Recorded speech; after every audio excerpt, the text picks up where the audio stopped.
Welcome back. Quick update before we take some more calls and tweets. We got a score update here in the third quarter of the Orange Bowl. Alabama leading Oklahoma 31-20. Oklahoma just scored, finally got their second touchdown in the game, making this a little bit more of a contest. Got a tweet here from Kevin that says, Notre Dame is the equivalent of a Don King fighter. Their opponents are handpicked, they get pushed for a championship match, and they get throttled when faced with a real quality opponent. Notre Dame's offense wasn't in the top 50 in the country. Time for a real D1 playoff. Of the 4 teams in the playoff, Notre Dame was the one I felt the most shaky about because you had Vanderbilt, who finished 6-6 this season. They took Notre Dame to the brink in South Bend. Yet Pitt, who finished 7-5 in the regular season and then lost the ACC championship game, they took Notre Dame to the brink in South Bend.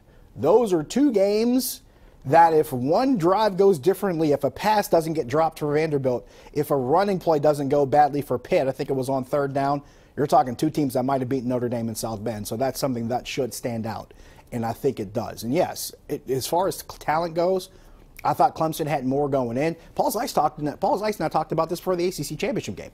Clemson up front on offense and defense is probably they're 2 of the toughest units you're going to face. They're just like Alabama. In some cases, Oklahoma is close but not as stacked and loaded as Alabama and Clemson are as far as their ability to beat you on the offensive line, their ability to beat you on the defensive line, plus the skill guys around them that can make plays. Clemson looked really, really good in that game.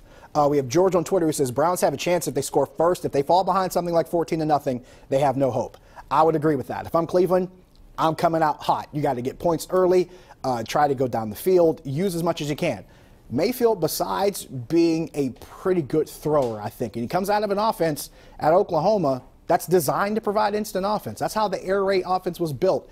When Hal Mumme first designed the air raid, he wanted it to be able to, A, utilize time and space, stretch vertically and horizontally, but also be able to get yards in chunks quickly. That's what they can do with that offense, and they've started to mimic a little bit more of that with Baker Mayfield in Cleveland. Exactly what the Rams have done with Jared Goff, trying to simulate that offense that he ran at Cal, and it's what the Chiefs have done with Patrick Mahomes, simulating what he ran at Texas Tech. Take what that guy does best and let him do it over and over again. I think it's a great idea. Let's go to Chris in Uniontown. Chris, you're on the Nightly Sports Call. Hey, Josh, how you doing, man? Good, how are you? I have a question. Go for it. If Pat Narduzzi's Pitt team don't have a good showing in that bowl game against Stanford, they get blown out, what do you think? Pat Narduzzi getting fired? No, he's not getting fired. He's going to stay here. He's done something, and I talked about this way back after the ACC championship game, and whether we agree with it or like it or not, Pat Narduzzi did what he said he was going to do before the season started. He said they were going to be in the ACC championship game, or he said they were going to be in Charlotte for the ACC championship, which meant he expected to win the Coastal. He did what he set out to do. And whether we like it or not, whether we look at everything else in the periphery, and that's entirely independent of the fact that I'm one of the people that's been trashing the Coastal all year. I said on 93.7 The Fan earlier this season that the ACC Coastal was the worst Quentin Tarantino movie ever made, and I stand by that. But the fact of the matter is he won a division with this team. Probably should have won a division 2 years ago, but he did it.